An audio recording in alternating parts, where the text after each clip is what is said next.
The sound cut through the diner like something sharp and sudden, not loud enough to be startling at first, but heavy with a kind of emotion that demanded attention. It wasn't shouting. It wasn't crying.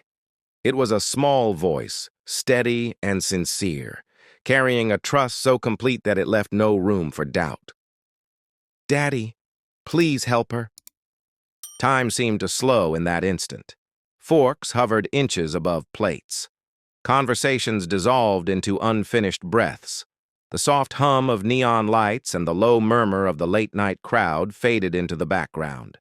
In a worn leather booth near the window, a tired man with slumped shoulders and calloused hands felt something stir inside him that he had kept buried for years. Daniel Wright was not a man who sought attention. He wasn't brave in the way movies defined bravery.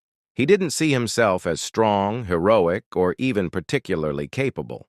He was simply a father who had made a promise to his daughter long before he understood how heavy that promise would become.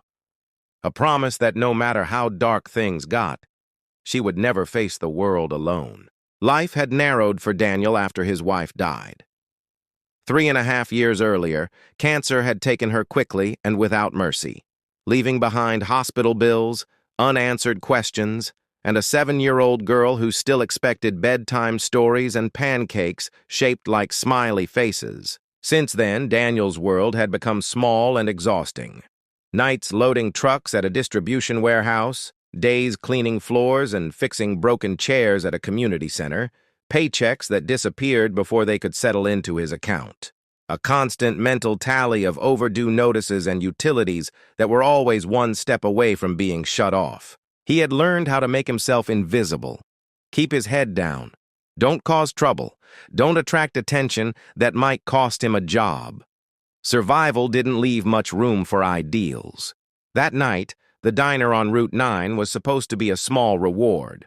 A place where the lights stayed on no matter how late it got, where coffee was cheap and refilled without judgment, and where his daughter Sophie could feel like life was still something gentle and kind. She loved the flickering neon sign, the cracked vinyl booths, the older server who always remembered her name.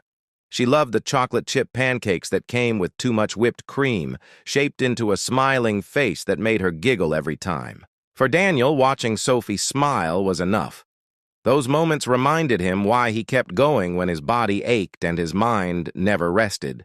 They were proof that even in a life stitched together by exhaustion, there could still be something good. The trouble didn't arrive loudly. It seeped in, slow and uncomfortable. 2 men had been sitting in a corner booth for hours, empty glasses collecting in front of them, voices rising with every refill. Their laughter grew sharper, their movements less controlled. When a young server accidentally brushed their table while balancing a tray, one of them grabbed her wrist hard enough to make her gasp. His words were crude, threatening, spoken with the confidence of someone used to getting away with things. The other man shifted to block her path, grinning as if it were entertainment. The diner went quiet in a way that felt heavy and wrong. People suddenly became fascinated by their phones or their plates. Someone cleared their throat and looked away. The manager, barely older than the server, hovered behind the counter, frozen between fear and responsibility. Daniel saw everything. His chest tightened with a familiar dread. He understood the danger, but he also understood what stepping in could cost him. One wrong move could mean police reports, court dates, lost jobs. He had no savings, no safety net, no one to call if things went badly. He had a daughter who depended on him for everything. He tried to look away. He focused on cutting Sophie's pancakes into smaller pieces, telling himself someone else would handle it. Someone stronger.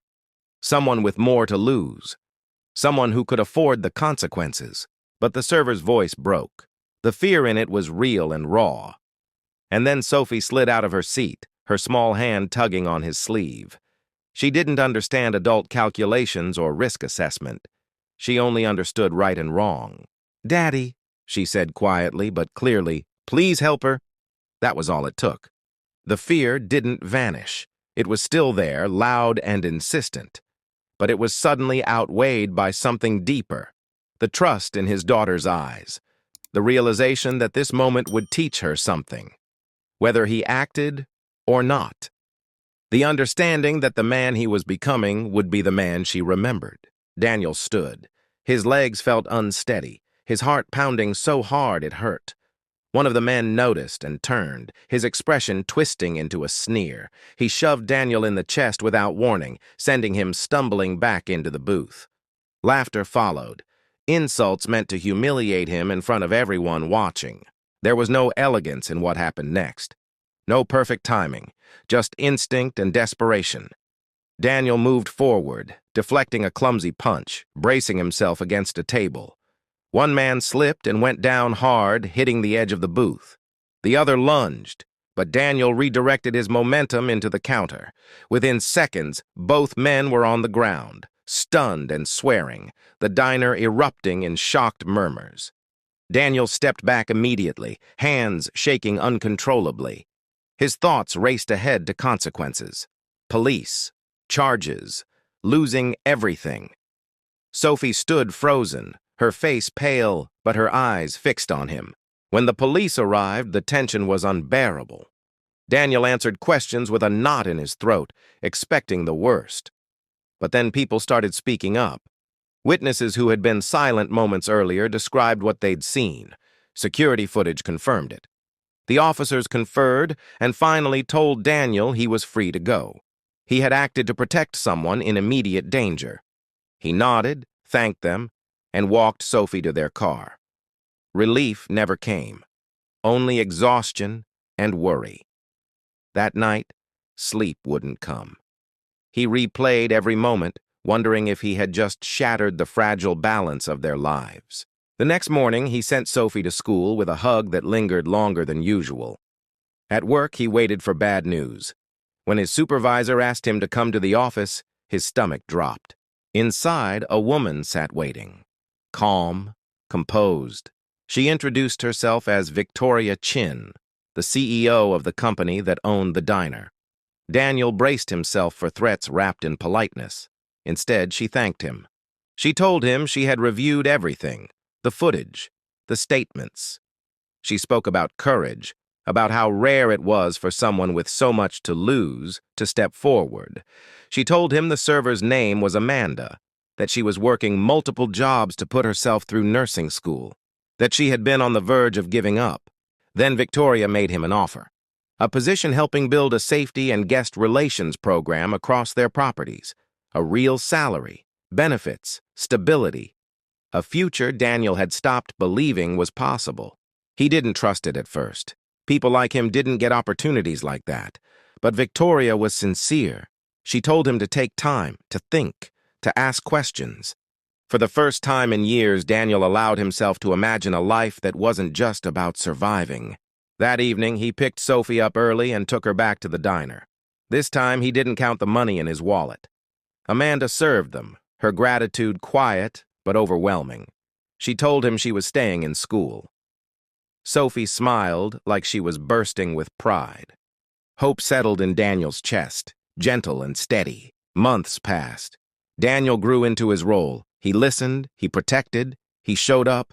Amanda graduated.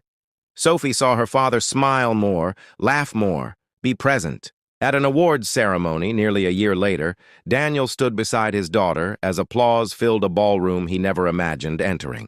A scholarship was announced in his name. He barely found words. As they walked to the car that night, Sophie slipped her hand into his and said, "Daddy, I'm glad you helped her." Daniel knelt, hugged her tight, and understood something he would carry forever. Courage isn't the absence of fear. Sometimes it's fear itself, answered by love. And sometimes all it takes to change everything is a small voice saying, "Please help."